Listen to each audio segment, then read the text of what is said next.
Hello बच्चों, कैसे हो? तो आप सभी का वेलकम है हमारे WS क्लासेस में। आज के इस वीडियो में हम प्रश्नावली 4.2 के दूसरे के 4 क्वेश्चन को अच्छे तरीके से कंप्लीट करने वाले हैं। तो चलिए बढ़ते हैं सबसे पहले अपने क्वेश्चन की तरफ। हमारा क्वेश्चन कह रहा है कि उदाहरण 1 में दी गई समस्याओं को हल कीजिए। जो तीसरा क्वेश्चन है, कह रहा है ऐसी दो संख्याएं ज्ञात कीजिए जिनका योग 27 और गुणनफल 182 हो। हमको ऐसी दो संख्या ज्ञात करना है जिनका योग 27 हो और गुणनफल 182 हो।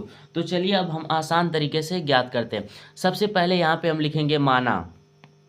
माना क्वेश्चन नंबर 3 है। माना जो पहली संख्या है वो x है। पहली संख्या x तथा दूसरी संख्या 27 माइनस एक्स।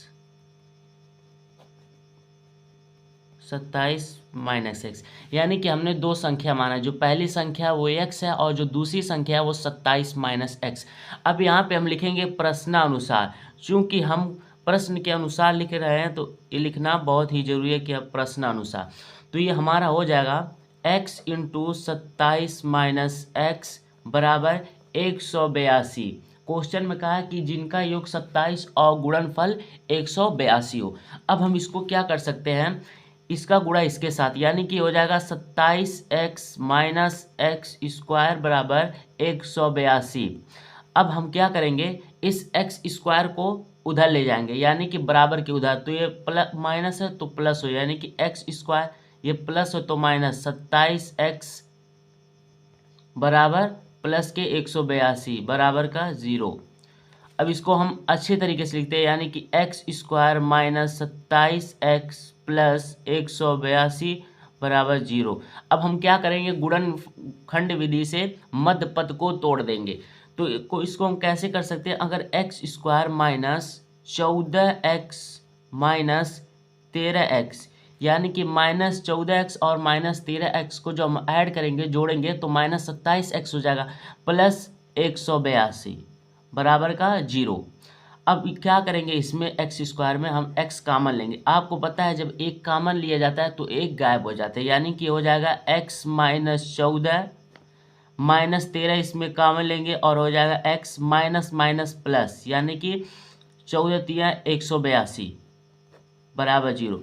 अब x माइनस 14 और x माइनस 14 इन दोनों में से हम एक लेंगे, यानी कि हो जाएगा x माइनस 14 बराबर 0 और x माइनस 13 बराबर 0। अब दो संख्या हमको ज्ञात करना, तो ये हमारा हो जाएगा x बराबर 14 और ये हो जाएगा x बराबर 13। ये हमारी दो संख्याएं ज्ञात हो गई। यही जो है हमारा आंसर हो गया। तो उम्मीद करता हूँ आपको अच्छे तरीके से समझ में आ गया होगा कि किस तरीके से हमको ज्ञात करना। कह रहा था कि हमको दो संख्या ज्ञात नहीं, तो यहाँ पे हम लिखेंगे पहली संख्या x, पहली जो संख्या है x बराबर 14 तथा दूसरी संख्या x बराबर 13। ये हमारा इस तरीके से हो गया। अब हम अपना चौथा क्वेश्चन कहते हैं। चौथा क्वेश्चन क्या कह रहा है, पहले इसको पढ़ते हैं अच्छे तरीके से। कह रहा है कि दो क्रमागत धनात्मक पूर्णांक ज्ञात कीजिए जिनके वर्गों का योग 365 है। यानी हमको ऐसा दो क्रमागत धनात्मक पूर्णांक ज्ञात करना है जिनके वर्गों का योग, यानी कि सभी के वर्गों का योग 365 हो। तो चलिए ज्ञात करते हैं। सबसे पहले यहाँ पे क्वेश्चन नंबर 4 लिखेंगे माना। लेट माना पहला जो क्रमागत धनात्मक पूर्णांक है, पहला क्रमागत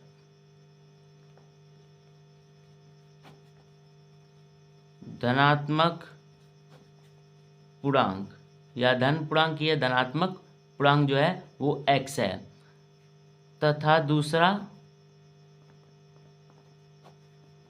क्रमागत धन पूर्णांक जो है वो x प्लस 1 हो जाएगा, x प्लस 1।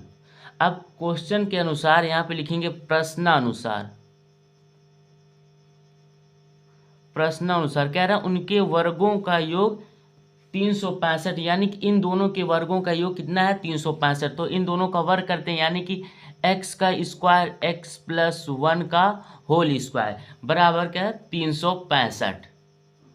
अब हो जाएगा ये हमारा एक्स स्क्वायर और ये ए प्लस बी का होल स्क्वायर से ये हमारा होगा। यहाँ पे मैं लिख देता हूँ ए प्लस बी का whole square, formula A square plus B square plus 2ab। अब इसी फार्मूले पे हम इसको रखेंगे तो ये हमारा हो जाएगा ए का स्क्वायर यानी कि एक्स का स्क्वायर प्लस बी का स्क्वायर यानी ए का स्क्वायर। इसको हम बाद में लिखते हैं ताकि हमारा जो एक सीरियल वाइज बना रहे। X square plus B square plus 2 × ab, यहाँ पे हो जाएगा प्लस 2a यानी कि x इंटू बी यानी कि +1 2x बराबर 365। इस फार्मूले से रख के आप देख सकते हैं। तो ये हमारा हो जाए X square plus X square मिल के हो जाएगा 2x square plus 2x plus 1, ये प्लस का 365 इधर आके माइनस का 365 बराबर के 0। अब हम क्या करेंगे, अगर हम इन पदों में 2 से भाग कर दें, 2 से भाग कर दें तो ये हमारा हो जाएगा x square plus x plus 1। अब 2 को 365 से काटें तो ये हो जाएगा माइनस का 182, 182 दूना 365 हो जाएगा। अब हम क्या करेंगे, इसमें मध्य पद को तोड़ेंगे यानी कि गुणनखंड करेंगे। तो चलिए करते हैं। ये हो जाएगा x square plus 14x minus 13x। कहने का मतलब अगर हम प्लस 14x में से माइनस 13x को घटाते तो हमारा x बच जाएगा यानी कि इस रूप में हो जाएगा। तो वही, तो यहाँ से हो जाएगा माइनस का 182 के बराबर 0। अब इसको हम गुणनखंड विधि से करते हैं तो इसमें x कॉमन लेंगे तो x प्लस 14 और इसमें माइनस 13 कॉमन लेंगे तो हो जाएगा x माइनस माइनस प्लस 14, यानी कि ये अगर ये दोनों हमारा बराबर होना चाहिए तभी सही होगा। अब इन दोनों में से हमको एक लेंगे यानी कि हो जाएगा x प्लस 14 बराबर का 0, x माइनस 13 का बराबर 0। तो ये हो जाए x बराबर माइनस 14 और x बराबर 13। हमको क्वेश्चन में कहा कि 2 क्रमागत धनात्मक पूर्णांक है तो ये माइनस में आ रहा है तो ये नहीं हो सकता, यानी कि x बराबर 13। अब हम इसी मान को इसमें रख देंगे यहाँ पे x प्लस 1 बराबर 13। यहीं से मैं कर देता हूँ x प्लस 1 बराबर 13। x का मान यहाँ से कितना आया है 13, यानी कि 13 प्लस 1 बराबर 14। तो 2 क्रमागत धन पूर्णांक हो गए, यानी कि यहाँ पे लिख सकते हैं धनात्मक पूर्णांक। धनात्मक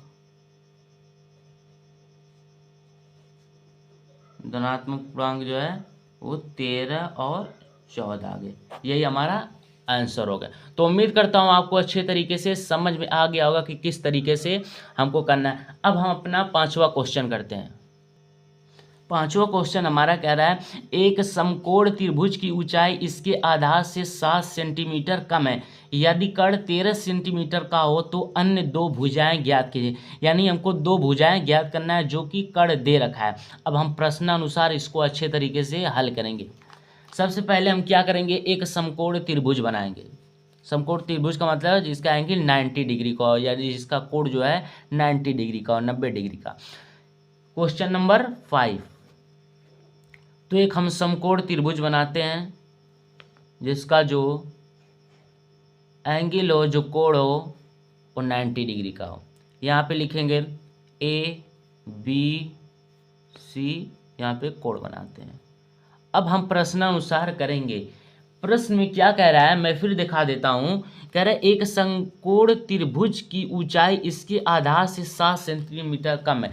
तो यहाँ पे हम मानेंगे, माना, यहाँ पे लिखेंगे माना, माना आधार जो है x है, आधार x है और जो ऊंचाई होगी वो हो जाएगी हमारी x माइनस 7। आधार x मानेंगे और ये ऊंचाई हो जाएगी x माइनस 7। अब ये हमारा जो कर्ण कितना दिया हुआ है 13 सेंटीमीटर। तो आपको पाइथागोरस प्रमेय याद होगा। पाइथागोरस प्रमेय के अनुसार इसको हम हल करेंगे। तो यहाँ पे लिखेंगे पाइथागोरस प्रमेय अनुसार, पाइथागोरस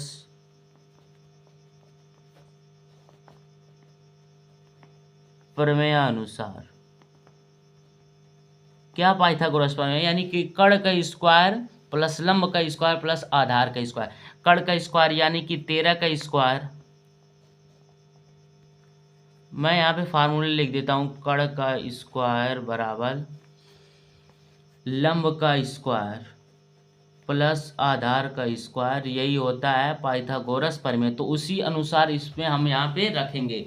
तो कण हमारा 13 सेंटीमीटर दिया हुआ है, यानी कि 13 का स्क्वायर प्लस लंब हमारे यहाँ से दिया हुआ है x-7 का होल स्क्वायर, यानी कि a-b के होल स्क्वायर पे ये लगेगा, और प्लस आधार का स्क्वायर यानी कि x का स्क्वायर। अब हमारा क्या हो जाएगा, इसको हम करते हैं a-b के होल स्क्वायर से। यहाँ पे लिखते हैं क्योंकि a-b का होल स्क्वायर बराबर a square plus b square minus 2ab, इसी पे जो है हम करेंगे अपना। तो इसका चलिए स्क्वायर करते हैं, यानी कि x का स्क्वायर ये हो जाएगा x का स्क्वायर प्लस b का स्क्वायर, यानी 7 का स्क्वायर हो जाएगा 49, 7 7 49, और माइनस 2ab, यानी कि 2 हमारा कितना 2 इंटू ए बी यानी कि 7x, यानी कि 7 दूना 14x, और ये हो जाएगा हमारा माइनस का 169, यानी कि 13 का स्क्वायर होता है 169, तो 169 को प्लस का इधर आके माइनस का हो जाएगा। अब हम क्या करेंगे, ये हमारा एक्स स्क्वायर यहाँ पे है ही, अब इस एक्स स्क्वायर को और इस एक्स स्क्वायर को एक साथ जोड़ देंगे, तो ये हमारा हो जाएगा 2x स्क्वायर माइनस 14x, और ये प्लस का 49 और ये माइनस का 169।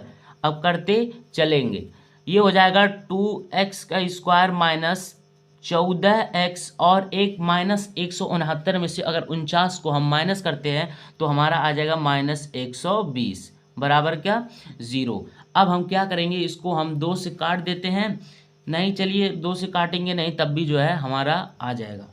अब इसको हम गुणनखंड विधि से करेंगे, यानी कि मध्य पद को तोड़कर, तो ये हो जाएगा 2x square minus 24x plus 10x minus 120 बराबर 0, यानी कि माइनस 24 में से अगर 10 को घटाएंगे तो 14 हो जाएगा। तो अब हम क्या करेंगे, इसमें 2x कामन लेंगे, 2x कामन, तो हो जाएगा x माइनस का 12, यानी कि 12 दूना 24, यहाँ पे करेंगे प्लस 10 कामन लेंगे और कोष्टक लगाएंगे, यानी कि कोष्टक में, तो ये हो जाएगा x प्लस माइनस माइनस 12 ढैया में 120 बराबर का 0, इन दोनों में से एक लेंगे, यानी कि x माइनस 12 बराबर 0 और 2x प्लस 10 बराबर 0, यानी कि ये यहाँ से हो जाएगा x बराबर ये प्लस का 10 इधर आके माइनस का 10, ये 2 गुणा में नीचे चला जाएगा भाग, यानी कि 5 दूना 10, x बराबर माइनस 5, और ये हो जाएगा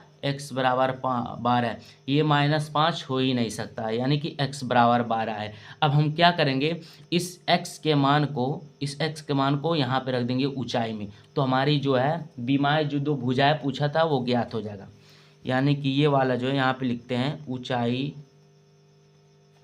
कितना है x माइनस 7, और x का मान यहाँ से आया है 12, तो 12 माइनस 7 बराबर ऊंचाई जो है 5 सेंटीमीटर। यहाँ पे हम लिख सकते हैं, हमको 2 भुजाएं क्वेश्चन में ज्ञात करने के लिए कहा था, तो हमारी 2 भुजाएं ज्ञात हो जी, यानी कि जो पहली भुजा ऊंचाई जो 5 सेंटीमीटर और जो आधार है वो 12 सेंटीमीटर, यानी कि आधार यहाँ से 12 सेंटीमीटर। तो उम्मीद करता हूँ आपको अच्छे तरीके से समझ में आ गया होगा।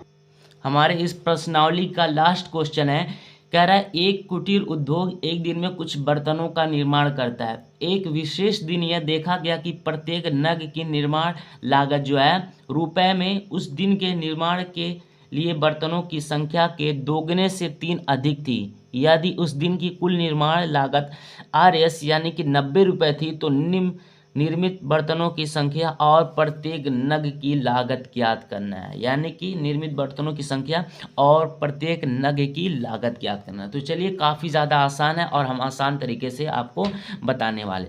सबसे पहले यहाँ पे हम लिखेंगे माना, क्वेश्चन नंबर 6, यहाँ पे क्वेश्चन नंबर 6 डाल के लिखेंगे माना।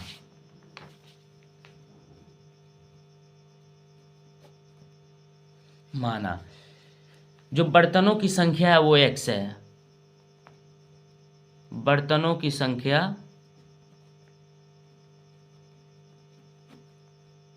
एक्स। निर्माण में लागत जो है 2x+3 हो जाएगा प्रश्नानुसार। निर्माण में लागत 2x+3 प्रश्नानुसार हो जाए, क्योंकि यहाँ पे कहा है कि दोगुने से 3 अधिक यानी कि 2x+3। अब यहाँ पे हो जाएगा, यहाँ पे लिखेंगे प्रश्नानुसार यानी कि प्रश्न के अनुसार। इन दोनों का गुणा बराबर कितने रुपए में? निर्माण की लागत 90 रुपए थी। यहाँ पे देखिए क्वेश्चन में कह रहा है कि बर्तनों की संख्या के दोगुने से 3 अधिक थी यदि उसकी दिन की कुल निर्माण लागत 90 रुपए थी। तो इसी से बन जाएगा x 2x+3 बराबर का 90। अब हमारा हो जाएगा ये इसका गुणा इसके साथ, यानी कि 2x² प्लस 3 दूना 6 नहीं 3x बराबर का 90। अब हम 90 को इधर लाएंगे, यानी कि हो जाएगा 2x² प्लस 3x माइनस का 90 बराबर का 0। अब हम क्या करेंगे, इसको मध्य पद को तोड़ देंगे इन दोनों को। 2x² प्लस 15x में से अगर माइनस 12x को घटाएंगे तो हमारा प्लस का 3x बचेगा, तो माइनस 90 बराबर 0। अब हम करेंगे इसमें x कॉमन लेंगे, x कॉमन लेंगे तो 2x प्लस 15 बचेगा, और फिर यहाँ पे करेंगे माइनस 12 को कॉमन लेंगे और x माइनस माइनस प्लस, तो यहाँ पे हो जाएगा 15। 2x प्लस 15 बराबर 0। ठीक, यहाँ पे 6 लेते हैं तो ज़्यादा हमारा आसान है कि 15 माइनस माइनस प्लस और 15 छक्का 90। तो इन दोनों देखिए यहाँ पे बराबर, तो इन दोनों में से हम एक को लेंगे, यानी कि 2x प्लस 15 बराबर 0 और x माइनस 6 बराबर 0। तो ये हमारा हो जाएगा x बराबर 6 और ये हो जाएगा 2x बराबर प्लस का 15 इधर आके माइनस का 15, यानी x बराबर माइनस 15 का 2। ये हमारा नहीं हो सकता। क्यों नहीं हो सकता मैं आपको बता रहा हूँ यहाँ पे, परंतु यहाँ पे लिखेंगे परंतु बर्तनों की संख्या ऋणात्मक नहीं हो सकती,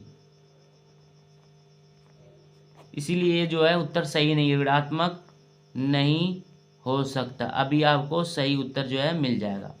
मैं ये सब आपको समझाने के लिए कह रहा हूँ कि बर्तनों की संख्या है वो ऋणात्मक जो है कभी नहीं हो सकती, हमेशा धनात्मक होगी।